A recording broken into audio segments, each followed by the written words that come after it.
بسم اللہ الرحمن الرحیم۔ شاعر مشرق علامہ محمد اقبال نے کئی زبانوں میں شاعری کی۔ انہوں نے فارسی زبان میں ایک رباعی لکھی جس میں مولانا روم اور شاہ شمس تبریز کا ذکر کیا۔ مولانا طارق جمیل صاحب نے اس بیان میں اس کی آسان الفاظ میں تشریح فرمائی ہے اور مولوی روم اور شاہ شمس تبریز صاحب کی پہلی ملاقات کا خوبصورت تذکرہ کیا ہے۔ یہ وہ ملاقات تھی جس کے بعد مولوی روم مولانا روم بنے۔ آئیے مولانا کی زبانی سنتے ہیں۔ اللہ میرے شاعر کی قبر روشن کرے۔ عربی بھی اچھی پڑھی، اللہ کا فضل ہے۔ اردو تو اپنی زبان ہے، انگریزی بھی پڑھی، اللہ کا فضل ہے۔ فارسی کی بھی شد بدھ لی۔ میں نے ایسا شاعر نہیں دیکھا، نہ اردو میں، نہ عربی میں، نہ فارسی میں۔ یہ تو میری زبان۔ انگریزی تو ویسے ہی پتہ نہیں کی ہو جائیے، اس میں تو شاعری ہے بھی صحیح ہے۔ میرے شاعر کا کہنا ہے، ہیچ چیزیں خود بخود چیزیں نشد، ہیچ آہن خنجرے تیغے نشد، ہیچ حلوائی نشد استاذ کا، تا غلام شکر ریزے نشد، مولوی ہرگز نشد مولا روم، تا غلام شمس تبریز نشد۔ مولانا روم اور شمس تبریز پیر مرید کٹھے ہی ہیں قونیہ میں۔ ترکی کا شہر ہے قونیہ، ادھر مرید صاحب ہیں، ادھر پیر صاحب ہیں۔ مولانا روم پہ فلسفہ غالب تھا۔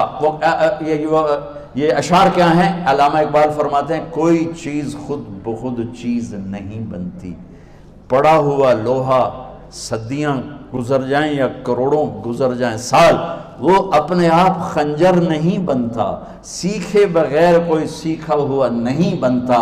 مولوی روم سے مولانا روم بنے جب شمس تبریز میں کے ہاتھوں میں ہاتھ دیا۔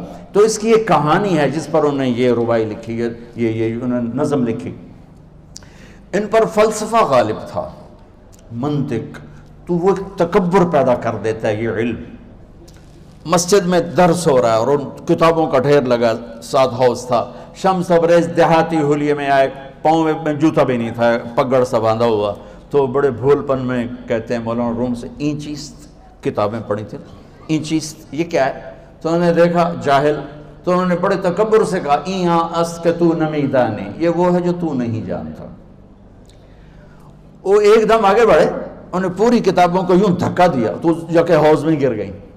تو مولانا روم نے او تیرا بیڑا ڈوب جاوے او نام مرادہ، ایک ہی کی ایک اڑا کوئی ہون کمپیوٹر پہ بچوں میں دوئی باری کر لواں، وہ یہ تو نے کیا کیا؟ میری ساری زندگی کی جہد برباد کر دی۔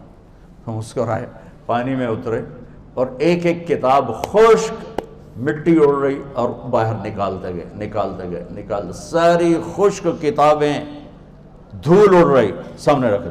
مولانا روم اب سر پکڑ کے بیٹھے، این چیز یہ کیا ہے؟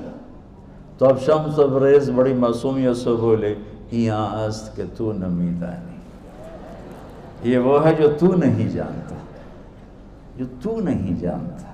پھر فلسفہ رہ گیا، منطق بھی رہ گئی، پھر مثنوی مولانا روم وجود میں آئی جس کا علم آج بھی بہتے چشمے پانی کی طرح۔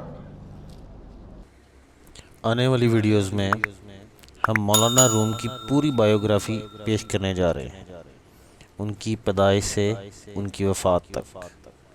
چینل کو سبسکرائب کریں تاکہ ایسی ویڈیوز آپ کو ملتی رہیں۔ اللہ حافظ۔